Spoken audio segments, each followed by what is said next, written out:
Hello, my name is Myoshin Kelley. I am one of the Tergar instructors, and I've been in this role since Tergar began.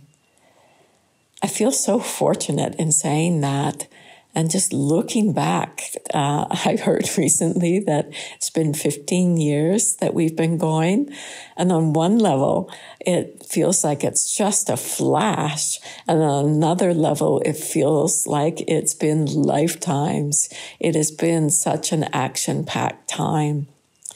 Looking back to the early days, one of the memories that stands out to me was right before Mingyur Rinpoche rolled out his vision. There was a group of us who was meeting with him, and he was asking us a lot of questions. You know, we had been practicing already with him for a number of years. And so he was just wanting to pick our brains to understand better what other Dharma communities were like, as well as wanting to know how the practices that he'd been teaching us were landing with us, what were some of the struggles we might have, and what was really connecting. And it was through this process that I got this sense that I was a part of a living lineage. I could see how Mingyur Rinpoche wanted to deliver these ancient teachings in this modern day world in a way that they could be heard, received, and transformative.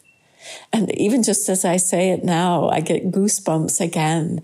It was just such a vivid, alive, dynamic process. And just seeing his curiosity, his interest, his willingness to listen, it just gave you a sense of really being a part of something great. I also remember a lot about the spirit of the early days.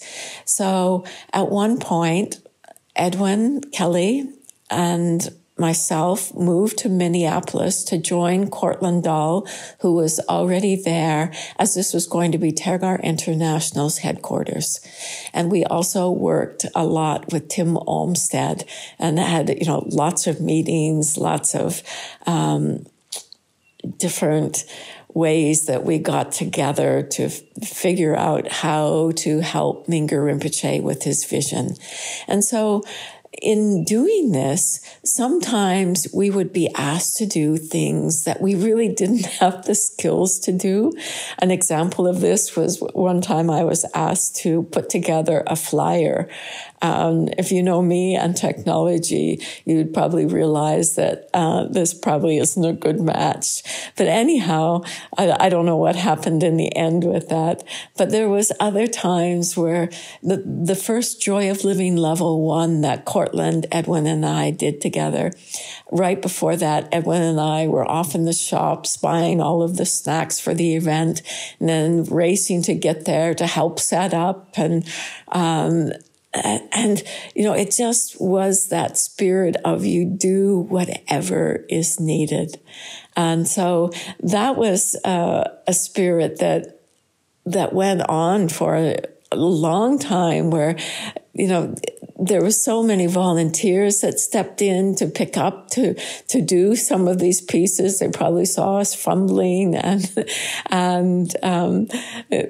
help that was needed. And people did this so joyfully, just a sense of being a part of something that was really going to do good in the world, that we all in our hearts wanted these teachings to reach many different people.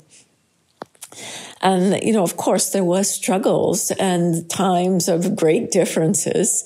As Mingyur Rinpoche often says, 25 yaks have 50 horns. Well, as far as this group of instructors, we had come from very different backgrounds, and that we, much as we wanted to help Rinpoche, could have very different ideas about how to do that. But this was also such a great teaching of really being able to learn to where we had our differences, to be able to stay in conversation when it got more heated, and to see where we could let go of our own agendas, and to see what was really the best for the whole. So, there's been so many learnings along the way, and it's just been a great joy to be a part of this all.